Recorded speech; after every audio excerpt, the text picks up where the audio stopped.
পার্টির ভুল হতে পারে কোথাও, কিন্তু ভুলের যদি রিপিটেশন হতে থাকে তাহলে কিন্তু সেটা ঠিক নয়।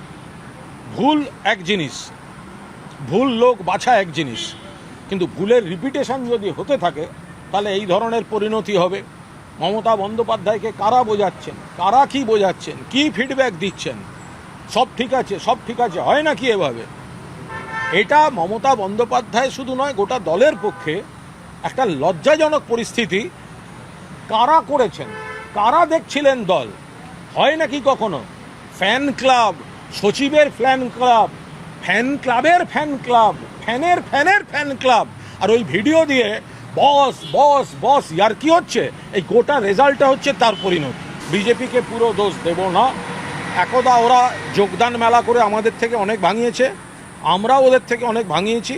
যারা ভাঙছে তারা কি অনেক কচি বাচ্চা যে তারা সব চলে যাচ্ছে? কেন যাচ্ছে, কী জন্য যাচ্ছে?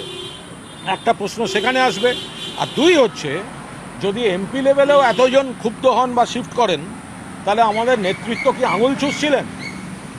তারা কি করছিলেন? তারা কেন যোগাযোগ রাখেননি? কেউ হঠাৎ চলে যাচ্ছেন, হঠাৎ নাকি তাদের এনডিএ প্রেম জেগে উঠছে। তাহলে কি আমাদের নেতৃত্বের সঙ্গে যাদের দায়িত্ব, যারা অল ইন্ডিয়ার সব বড় বড় পদে, তো তাদের সঙ্গে কি এই সাংসদদের বা এই নেতাদের কমিউনিকেশনটা কমে যাচ্ছিল বা কমে গেছিল? রাগে গিয়ে থাকে, অভিমানে গিয়ে থাকে, অথবা কোট আনকোট কোনো ব্যক্তিগত স্বার্থে গিয়ে থাকে, যেটাই যাক সেটা নেতৃত্বের সঙ্গে একটা যোগাযোগে থাকবে না? এটা কোনো কথা হলো? ফিরহাদ হাকিম মমতা বন্দ্যোপাধ্যায়ের দীর্ঘদিনের সৈনিক, প্রাক্তন পুরপিতা, প্রাক্তন মেয়র ইন কাউন্সিল, প্রাক্তন মেয়র, বিধায়ক, প্রাক্তন মন্ত্রী এবং সংগঠনের অন্যতম গুরুত্বপূর্ণ নেতা। তিনি যদি কারুর সঙ্গে কোনো কথা বলে থাকেন, কি কথা বলেছেন সেটা না জেনে আমি কোনো মন্তব্য করব না। তবে তারপরে বেরিয়ে ফিরহাদ হাকিমের আমার সঙ্গে দেখা হয়, বেশ কিছু কথা হয়, আমি তার উপর দাঁড়িয়ে কোনো মন্তব্য করব না।